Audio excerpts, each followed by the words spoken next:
In this video demonstration, I'm going to be explaining not just how to assemble a slip pocket for the inside of the Bonnie bucket bag that I'm doing, but for any bag that you decide to make. So in front of me, for all intents and purposes, I've got the inside of one of the panels of your bag. This is just a rough cut piece of fabric that I use for demonstrations in class. The slip pocket, this one's quite a large one. This one measures 9 inches wide by 15 inches tall. Now if you're using plain fabric, you can cut to that dimension, because when you fold it to kind of put inside the bag, the inside won't be affected. However, I've chosen a specific directional one so that I can show you how to create an inside pocket that's got directional fabric. So I've cut this pattern, not just 9 inches across, but actually 16 inches long, because I want to cut it down the centre. I'm just going to cut this very quickly. Obviously you'll do a neater and more straighter job on a cutting table. So I've now got 2 pieces of fabric.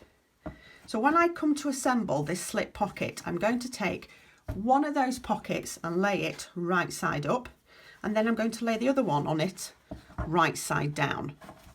Now, because my slip pocket is going to line up with the very bottom edge of my bag, I can leave that open. So what I'm going to do is I'm going to take this to the sewing machine. I'm going to sew in a black thread so that it can show up on camera for you, and I'm going to sew at 1/2 inch seam allowance down one side, across the top, and down to the other side. Remember, this is lining up with the bottom of your bag, so there is no need at this point to sew up down at the bottom. Now that I've brought this back from the sewing machine where I've sewn up those 3 edges, I've also trimmed the top corners just enough so that it reduces the bulk in the corners when I come to turn it right side out. So I'm going to turn the entire slip pocket right side out, and I'm going to kind of poke out those corners a bit better, ideally not with a sharp pair of scissors, maybe a blunt pencil or a chopstick, just so that you get a neater point at the top where those 2 edges meet. Once you've done that, you're then going to give it a good press with an iron, and then you're going to make sure that those seams are rolled down to kind of meet, so that when we come to top stitch it, you get a nice crisp edge. And I'm going to top stitch about 1/8 of an inch in with a stitch length of about 4 from one end to the other, and I'm going to back tack at either end just to reinforce it. Now that I've top stitched the edge, I'm now going to line it up with the bottom of my bag, and to find the centre point of the bottom of your bag, you just want to kind of fold it in half and either make a little mark with a pencil or put a pin in, and then you're going to want to find the centre of your pocket. Again, either a little crease mark or put a pin. You're then going to line up those 2 centre points and line it up with the edge of the bottom of your fabric, and then move that pin and clip into place. Once you've pinned down sort of across the bottom and a couple at the side, we're now going to top stitch down from the top left hand side of about 1/4 of an inch in down to the bottom, and I'm also going to sew across the bottom just so that when we come to assemble the bag it stops it from shifting around. And then I'm going to sew up the right hand side and back tack in at each of those 2 points. I'm going to increase the stitch length to about 4 as my fabric's starting to get a bit thick, and I also think a longer stitch length looks nice when it comes to top stitching.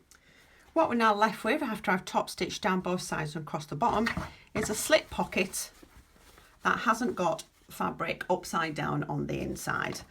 This is the standard pocket I do with most of my bags in the workshops, which is 15 inches by 9. However, the next part of the video is a demonstration of a smaller pocket that is placed in the centre of the fabric.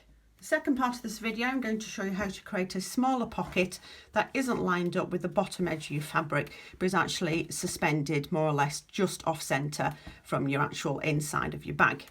So this, for all intents and purposes, is the inside of your bag. It's just one of your panels that will have been reinforced with woven interfacing.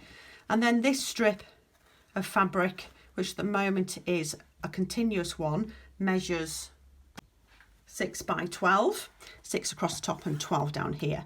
However, because it's directional, I don't want the fabric, once I've attached it to the lining, to be upside down. So I'm actually going to cut that in half.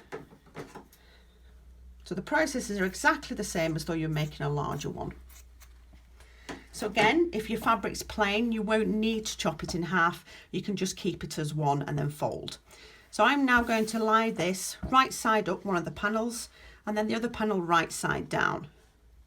However, this time I'm going to stitch from this point here, across, up, across, down and across with a couple of back tacks there. I'm going to leave a smaller opening. So I'll take this to the sewing machine and bring it back. Now that I've brought this back from the sewing machine, as you can see, I've sewn up most of those edges. But now I'm going to trim those corners a little bit, just so that when I come to turn it again, that I can reduce the bulk in those corners. Because I've back tacked and reinforced, I'm not too afraid of that fabric sort of pulling and tearing at the stitches. But once I've kind of turned it right side out, I'm just going to want to use a blunt pencil ideally, and not some scissors that you've got to hand, because that'll make a nice big hole potentially. And then just push out those corners, all 4 of them. And as we did with the larger of the pockets on the first part of this video, we're going to press this with the iron, and then we're going to top stitch across the top. Now that I've top stitched and given it a good press, as you can see, I've still left the bottom open. The reason why I've not used that at the top is because I want this to kind of run really kind of smooth and crisp. And if I was to keep that at the top, even when I top stitch, it would kind of pucker and get caught. So this is actually going to go at the bottom. So I'm going to take my lining panel and fold it in half so that I can find the center point that would be running up through it. There we go, give it a crease so I can get a line. I'm then going to fold my pocket in half, crease it down the center, and I'm going to line that up with the center of my pocket. The positioning of towards the bottom or towards the top is personal choice. I prefer mine just to be slightly up from the bottom so that my phone doesn't kind of stick out the top of the bag, and also that it's easier to access than if it was at the bottom. Once it's all lined up and I've pinned this into place, I'm now going to top stitch down the right hand side across the bottom, and as I'm top stitching across here, that will close that seam closed, and then I'm going to top stitch up here and back tack at either end.